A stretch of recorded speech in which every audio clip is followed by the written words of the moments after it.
সাকিব ভাইয়ের হাত ধরেই অভিনয় আপনার যাত্রা শুরু হয়েছিল এবং প্রতিক্রিয়া পেয়েছেন ফ্ল্যাশব্যাক নিয়ে? আসলে ও মাই গড, এইবার তো আমি পুরাই অবাক হয়ে গেলাম অপু বিশ্বাসের সতীন বুবলির এই উত্তর শুনে, যে শাকিব খানকে নিয়ে প্রশ্ন করলেন কলকাতার সাংবাদিক যে আপনার ফ্ল্যাশব্যাক মুভি নিয়ে শাকিব খানে কিছু বলেছেন, কিংবা আপনার তো ফার্স্ট নায়ক ছিলেন শাকিব খান। তখন বুবলি এত সুন্দর একটা জবাব দিলেন যা আপনারা পুরাই অবাক হয়ে যাবেন। ওনার শুভকামনা, ওনার ভালোবাসা, ওনার পজিটিভিটি সবসময়ই থাকে।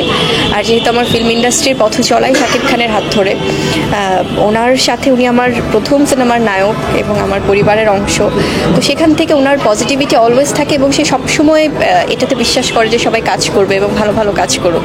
সো অবশ্যই থাকে শুভকামনা। তো ভিউয়ার্স, যারা যারা বুবলির ভক্ত আছেন তারা কি বুঝলেন?